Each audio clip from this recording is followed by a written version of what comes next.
to the Lifestyles Unlimited Real Estate Investor Radio Show, a real estate investment program. Listen and learn how to use real estate to build wealth and passive income streams for you and your family. We bring you experts every day to discuss and answer your questions on everything from single-family homes all the way up to 600-plus unit apartment complexes. And now, the Lifestyles Unlimited Real Estate Investor Radio Show.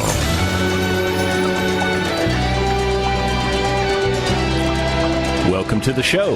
My name is Al Gordon, and as always, we're working on your financial freedom. On today's show, I have two very special guests.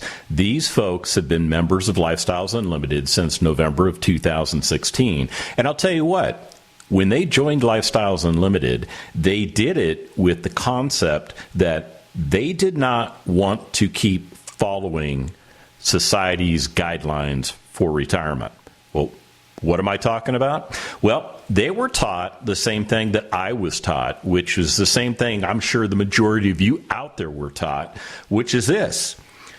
Go to school, get good degrees, because they got really good degrees, find a great job, and then plan on working until you're 60 or 65 years of age, based on what your savings plan was with regards to the money that you were accumulating. And of course, make sure that you don't die. Well, I should say, make sure you don't run out of money before you die. I mean, that's kind of the conventional wisdom that's out there. So, they started on that game plan, but along the way, they discovered Lifestyles Unlimited. And in doing so, it created a paradigm shift in their life. So with no further ado, let me bring Gourav and Megha on the show. Are you guys there? Hi, Al. Hey, Al. It is such a pleasure to have you guys back on the show. We're so excited to be here as well. So let's just get right into it, because I think it's pretty cool that when you were on the show last time, we were talking about the second multifamily deal that y'all had put together as lead investors. And for the listening audience that doesn't understand the term lead investor, essentially what you did was you went out and you found a multifamily apartment community and you decided you wanted to buy it. But in order to buy it, you needed to bring some other Lifestyles Unlimited members along with you to partner with you to create all the funding necessary to get into that deal. And I know for a fact that deal was a really, really good deal. Would you do me a favor and kind of fill us in on what was going on at that time frame, and then we'll talk about, what that deal has done since October? Sure. So back in October 2019, we had bought our second deal in June 2019. So we were within less than 4 months of purchasing that deal, and we were still stabilizing it. We knew that the teachings and following what we have been taught by Lifestyles, we will get to the end goal. But back in October 2019, we were still working through that plan. So we had a lot of rehab happening. We had some residents move-outs, move-ins happening, and we were in the midst of a lot of changes for our second deal. And that was if I recall correctly, that was a 64-unit apartment community? Yes, it was a 64-unit apartment community in the suburb of Irving, which is right in the middle of Dallas-Fort Worth Metroplex. And how would you classify that deal? Was that more of a yield play? Was that more of a value play? Was it somewhere in between? I would say it's a little bit in between. It was more of a hybrid. It was highly occupied with no down units. All units were available to be occupied, but it needed a facelift, for the lack of a better term. It needed better operations with responding to resident needs. Residents were there. They had issues not having hot water or AC for days at a time. And we felt that by providing better service, our residents would like staying there, right? They would enjoy staying there, and that would help us improve the quality of life for the residents there. So that was one of our big things, is to give it a facelift and improve the operations of the property so the residents would have better response times and get their problems fixed quicker. So when you took over the property, did you have to, help some people decide it was time to go because they weren't staying in concert with the lease that they had signed, or did you find that really your attention went towards the property itself? Yeah, that's a great question, Al. So when we took over this property, so we bought this in June, and right before that, the seller had been trying to make sure that their occupancy was high. So they had, filled the property with quite a few people, like blue margins, not residents who would we have liked on the property. A lot of them weren't qualified properties. Some of them weren't paying their pet rent. So a lot of lease violation was also happening. So one of the first things that we had to do was make sure that the residents who we wanted to stay on the property, they felt like they were living in an environment where they wanted to stay. So we had to go through a little bit of churn. So within the first 6 months of owning the property, we actually probably went through a 50% turnover, trying to get residents who we did not want on the property removed. Well, I think it was more organic than that because, yeah.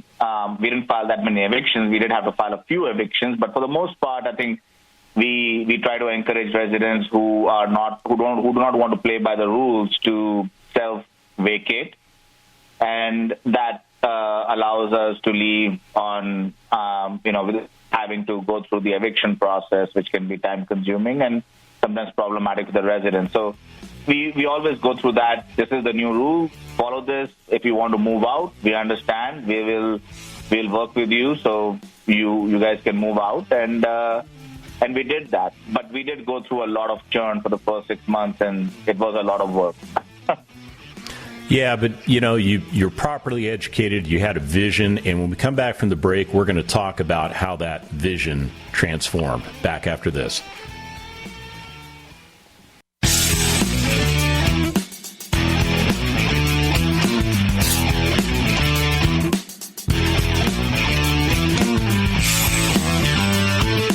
We're back with the Lifestyles Unlimited Real Estate Investor Radio Show. We're here to answer your questions and help you become financially free. Welcome back to the show.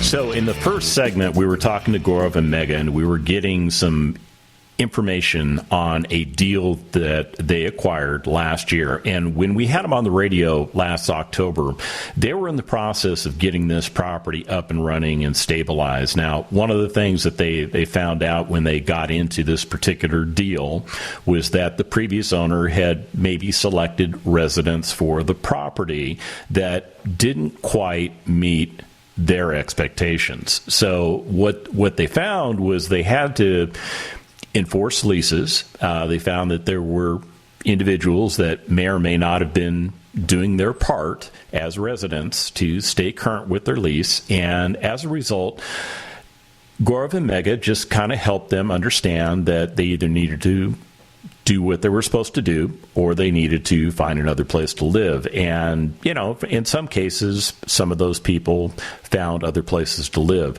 and which was good from the standpoint of the stabilization of the property, because what they had in mind was a vision for what this apartment community had the potential to become. Do you guys want to pick it up from there and just kind of fill us in on what that vision was and what you did to achieve that vision?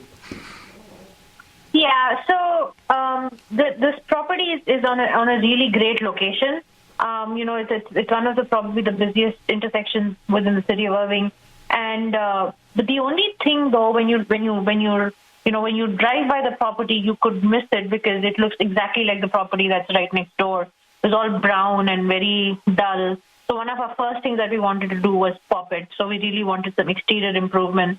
So we chose a really bright yellow color and some red awning and things like that. So that was one of the first things that we wanted to do with the property, make it pop. We invested on exterior renovation quite a bit. The previous owner had also been using a 2-bedroom unit as an office. So that was one of our goals, that we did not want that space to be utilized so much for an office. So what we did was we converted that into an efficiency and an office. So that took quite a bit of effort, and that was the first time we were doing it. So, we went through all the permits and permissions and figuring out where the entrance has to be and all of that, plumbing. So that was a lot of fun. But that was definitely something that we wanted to do to increase the value of the property. Then the pool needed repairs, decking, and then, how we always talk about how we want our properties to be lit up like a Christmas tree. So we spent a whole bunch of money trying to improve, the lighting in the property, as well as cameras, so that, So that's what, I think those are some of the big projects. And then now we're working on the laundry room, trying to get new machines for the residents. And we keep doing regular things like, parking lot repairs and stuff like that. So have you achieved stabilization on that particular property? Yeah, we achieved stabilization in January of 2020. So it took us about 5 to 6 months. We hit a peak of 100% occupancy in month of March 2020.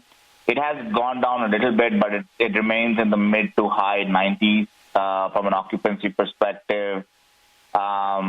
Even though we've raised rents, we have no problem getting a lot of walk-in traffic,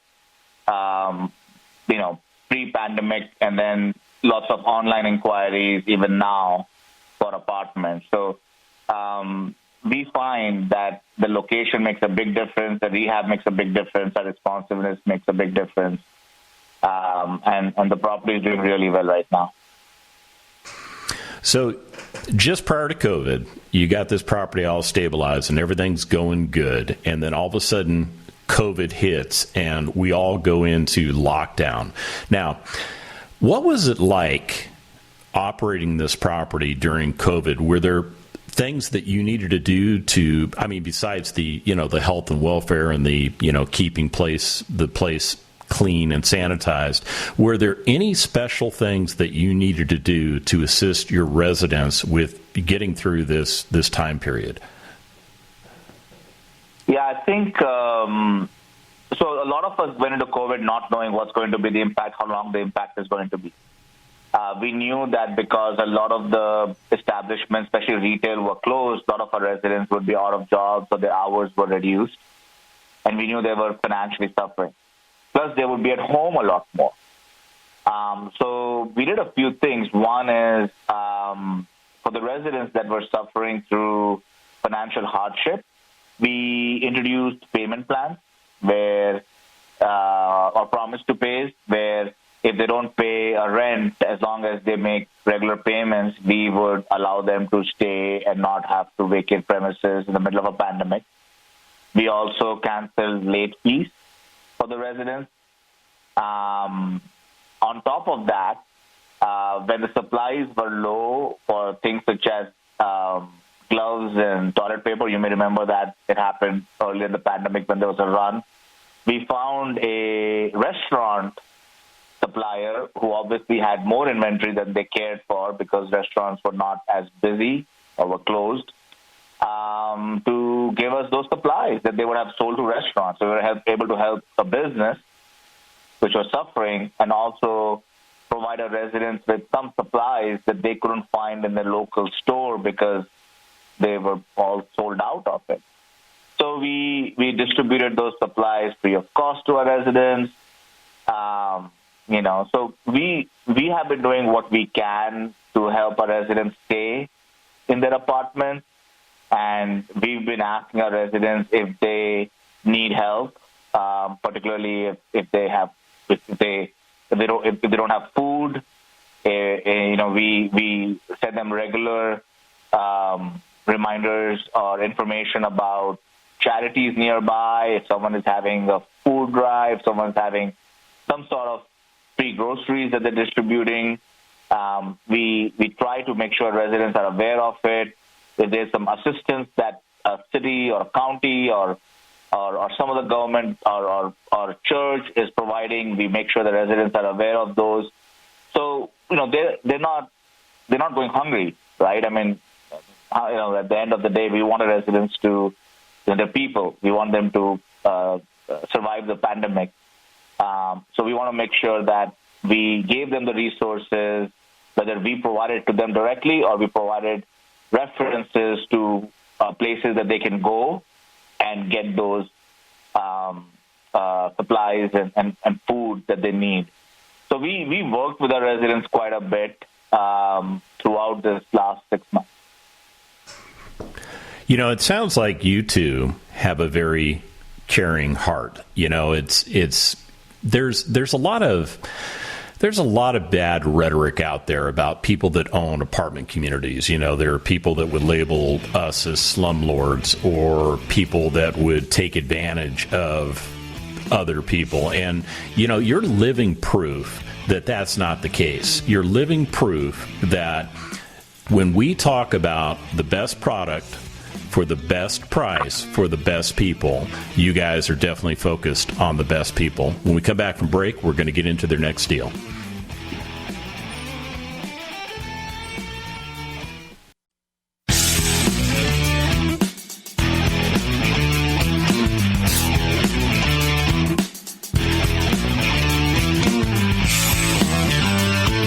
Welcome back to the Lifestyles Unlimited Real Estate Investor Radio Show.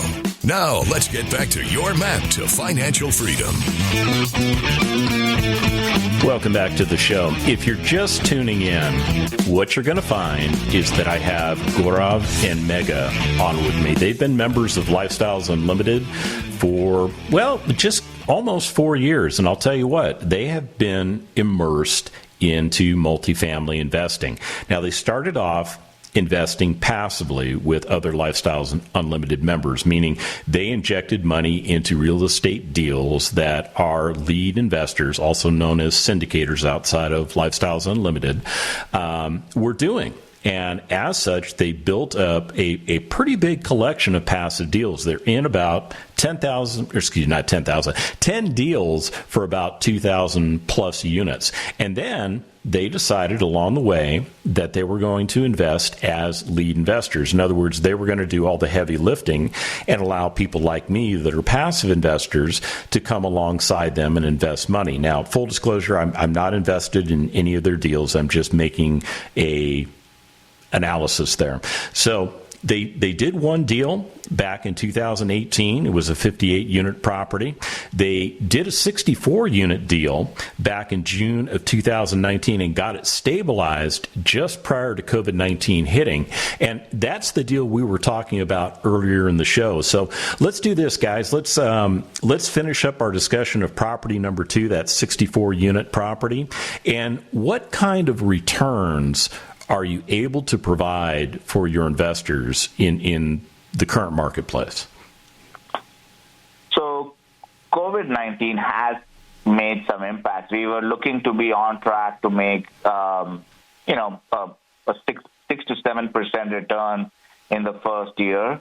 We'll probably end up still doing about 4 to 5%. We've already done 3% return this year. So we are just looking at the numbers, looking at what the future 4 months hold, and we will adjust. But still, we are able to profitably run the property to a point that we can still provide a reasonable return, even given the challenging circumstances we have. That's still pretty impressive. I mean, given all the concerns that have been floating throughout society for literally the past 5-6 months. I think that there were people out there that really thought real estate was going to fail. And I think, you're just a shining example of, the many, many Lifestyles Unlimited members that we have that weren't satisfied with that answer. Yeah, I mean, I think failure was not the option. We knew it's going to be challenging, but I've got to tell you, I got to give kudos to Lifestyles Unlimited, particularly leadership, Lynn Moreau, Del Walmsley. Without their support, it's very hard. They were upfront. They were communicating all the resources we had. They were interpreting the law for us when it came to certain aspects of what we can or cannot do. So the community, the family that Lifestyle has built makes it is very helpful when we run into these challenges. But overall, the property is still doing well.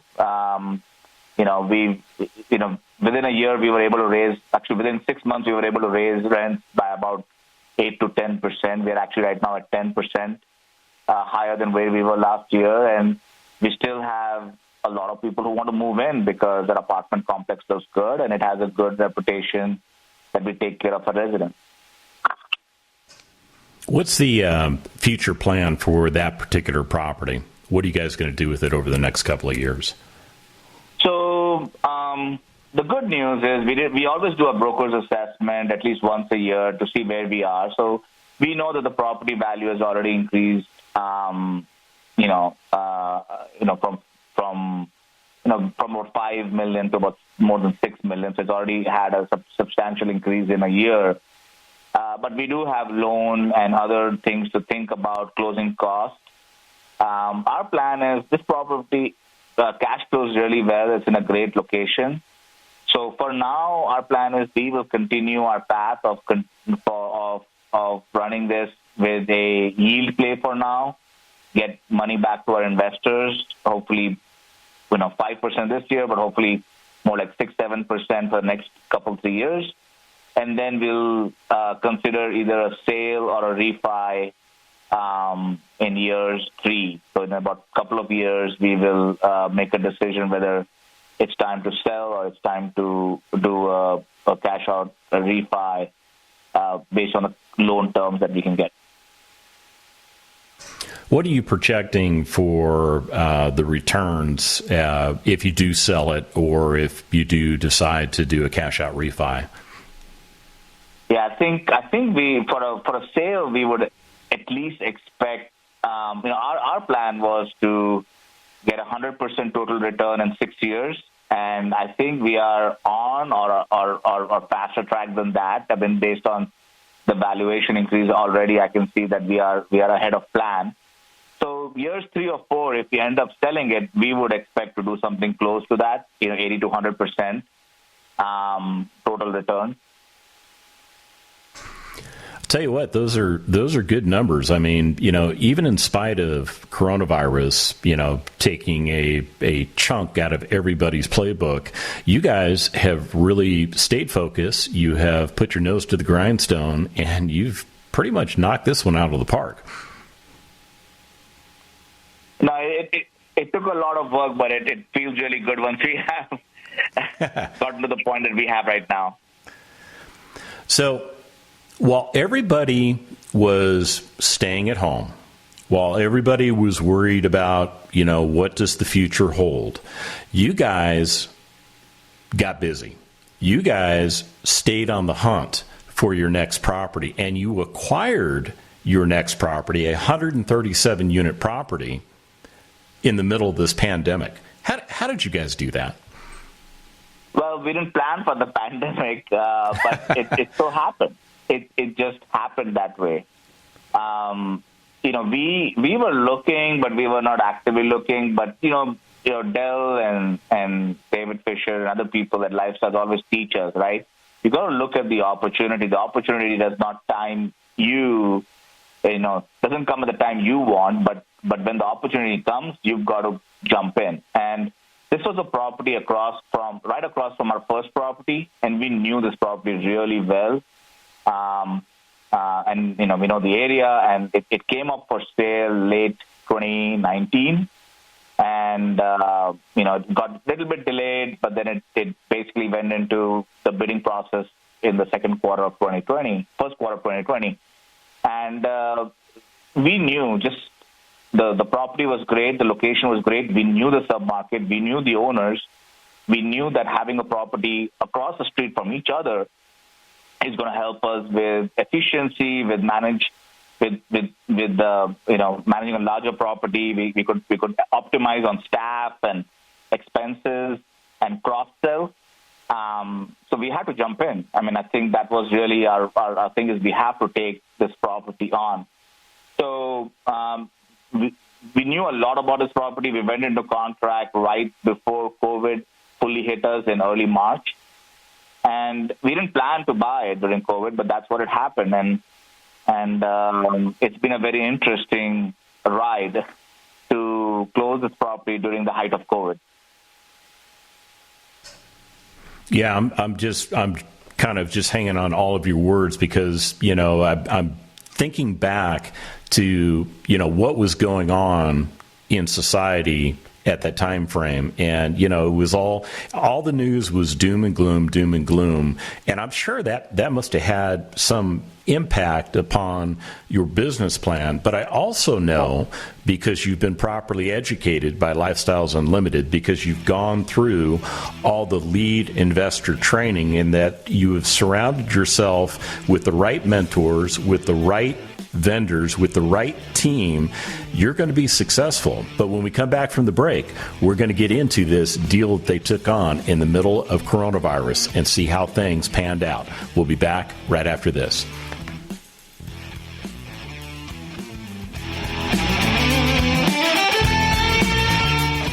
It comes a point in time every now and then when the world flips upside down.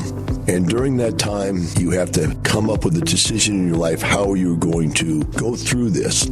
How are you going to work your way through this process that has no end? So what do? The first thing I need you to understand is that almost every entrepreneur out there makes it big when something bad happens. I tripled my net worth between 2008 and 2010. 10 years straight increase in value. It makes us all look like geniuses when everything goes up for 10 years straight. But now we're at the point where we can find out who's good again. And you need to be in there. Because why? Because I tripled my net worth in 2 years.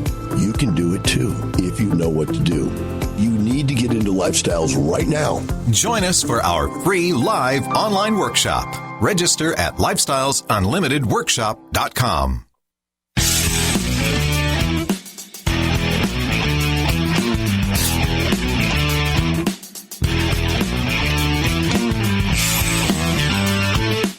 Warning, listening to the Lifestyles Unlimited Real Estate Investor Radio Show will change your life. We will teach you how to create wealth and passive income so you can be financially free.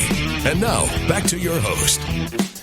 Welcome back to the show. It just dawned on me that we're already in the fourth segment. And I'll tell you what, time flies when I have Gourav and Megha on the show, because they've got such an interesting story, and they're very well focused in their real estate investments. I mean, they have taken the bull by the horns. They have done all the things that they needed to do to get themselves properly educated. They have surrounded themselves with quality mentor, with outstanding members of their team, and they've got a solid business plan laid out. And what we're going to talk about in this fourth segment is we're going to get into the deal, the 137-unit apartment community that they purchased right in the middle of COVID-19, and we're going to find out how things went. So tell us about what happened after you initially took over that property. What are the things that you had to do, even in the coronavirus era, to reposition this property? Yeah, I think before we took over the property, we had to raise the money to buy the property, and that's what helps. We found ourselves in the middle of pandemic. Yeah. And that was one of the challenges. And like you said, if it wasn't a lifestyle community, I think we would have probably just dropped the contract and lost our earnest money, which was substantial. But you know what? Having the support, and Megha and I just looked at each other and said, you know what, there's no other way for us to go than forward. And what's the worst can happen? We lose the money, but We believe in this deal. This is one of the best deals we can ever have, where we know the owners, we know the property, we know the submarket. It's right across the street from our existing property. It just was too good to pass up. So we just hunkered down and said, we'll give it our best shot. And you're right, there was a lot of uncertainty, and people were afraid to invest, right? Because, people didn't know how bad coronavirus would hit us, what's going to happen to the economy, what's going to happen to their jobs. The investors, themselves were worried about their jobs. So our fundraising was an extremely long affair, but it made us better at communicating the story. It made us better prepared, and we never lost faith for a second, and we just went for it. So it took us 2 months longer. We closed in July, then went into contract in March. Initially, we had planned to close in May, but we did close. We were fully funded, and at the end, we were actually overfunded. So, our belief in the story was shared by enough investors to join us in our journey. And we did plan for the worst case. One of the things that we did was, since there was so much uncertainty, we made sure we raised extra money that we call the COVID reserve in case the property made a loss for a period of time. But we've not had to tap into that at all. And we created multiple scenarios and how we'll react to that. So, we were prepared to react to the scenarios, to most scenarios that this could bring, how worse could it get, and we were prepared for that. But obviously, we found that it wasn't as bad, and we closed in July, and since then, the property has been doing very well. It was 85% occupied when we went into contract at mid-90s, 95% as of yesterday. And we've been able to keep the rents that we had planned to keep. We've been making upgrades to the community. We're getting renewals. We're able to convince people who were unable to pay earlier to make payments, continue to make payments. And, overall, it has been a great property for us, because we are combining some of the marketing and operations between the two properties that are across the street, so we can cross-sell. So we've been able to do that. So it's been a really good experience since we closed. Yeah, and just to add to that, I think the support and the help that we got from Lifestyle, none of this would have been possible had it not been for the mentorship that we got. It was simply phenomenal. It almost felt like, there was a hand on our back that kept saying, you got this, you got this. It was really good. I think that's what helped us cross the finish line at the end. So you've had this property for a little over 2 months. What have been the things that you've had to focus on immediately to get this property turned around to where you want it to be?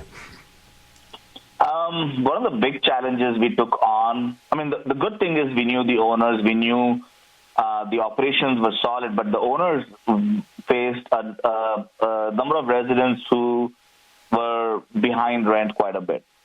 And, we had to work with the residents to either catch up, to leave on their own accord, or in small number of cases, we have had to file eviction. That's one of the big things we had to do. There was some deferred maintenance that we had to take care of. One of the challenges I think I mentioned is more people were staying at home, as you know, and these are older buildings. That property is a 1969 built property. The water pipes, the boiler, they get stressed a lot more when there's a lot more people using it, and they're old. So we got hit by a lot of leaks, sewage backup. So what we did is we had planned for this based on our prior experience, but one of the things we did is we focused on solving plumbing issues. We made sure the residents had hot water. We made sure if there was sewage backup, it was being handled quickly and residents were taken care of. And we had, we made sure the boiler was in good condition and continued to do. So the first thing for us was to make sure that we took care of our residents. One of the things we also did is we did a back-to-school event. We wanted to, because we can't do a lot of large parties, because we can't do like a swimming pool party. We can't do like a we can't do something with large gatherings. So what we did is we did a back-to-school supplies, and what we gave away supplies. We gave away face masks to the kids, and kids loved it. We had different colors, and it was very interesting. I was there handing this out, and we were able to do something for our residents to introduce ourselves, to welcome them into our fold, and show them that we care. So that was one of the things that I really enjoyed being part of as part of a resident event. Yeah, I think you made a point there that I want to reemphasize. One of the things that we're taught at Lifestyles Unlimited is to have a focus on our customer, because our customer or our resident is the most important individual in our business model. I mean, after all, they're the ones that sign the lease and pay the rent so that we can operate the properties. And I think you guys have absolutely nailed it. I really do. But let me switch gears on you, because I've got a question that I think is, well, it's on the tip of my tongue. And let me just throw it out there, because I know something's going to happen potentially next year to you, Gourav. What do you have planned for 2021? Well, I am planning to retire from my corporate job and be a lead full-time. And how's that make you feel? I am super excited. I wish I could do that right now. But I made some job commitments, and I can't, and I want to see that through. I don't want to leave that in the middle. But once I see that through by early 2021, I think Megha and I have sat down, we have talked this over, and the plan is for me to focus on being a lead full-time, follow my passion, and have the flexibility, of spending time with my kids, pick them up at 3 o'clock from school instead of having them go to after-school care. So those things that I cannot do when I have a job, I can do when I'm my own boss. So I'm super excited. I'm looking forward to it. I can't wait for the day to come. So I've got to ask this question, and when I see you at the expo, you can smack me about the head and ears when you see me. But when you joined 4 years ago, and one of the things that was presented to you was that we can help you get retired in 5 years or less. Did you believe that back then? No, I actually had a plan to retire in 12 years. Really? Yeah, I said, you know what, 5 years seems unbelievable. I'll just plan for 10, and if I get to 10, I'll be happy. I did not imagine that it would come true for me. I could imagine other people could have done it. I just didn't see it possible for me to achieve that. Well, I'll tell you what, you've destroyed your own plan. You're going to get it done in less than 5 years. Hey, we're at the end of the show, and I want to thank you guys so much for being on the show. I mean, you provide some really great insight and wisdom, and I'm just proud to be a member alongside you guys in this great organization. And for those of you out there that are trying to figure out how do you get started, go to freeworkshoplivestream.com. That's freeworkshoplivestream.com. And remember, it's not the money, it's the lifestyle. The Lifestyles Unlimited Real Estate Investor Radio Show is for entertainment purposes only. Please consult a professional regarding your personal investment needs. Nothing presented on the Lifestyles Unlimited Real Estate Investor Radio Show constitutes an endorsement, recommendation, offer, or solicitation to buy or sell any product or security.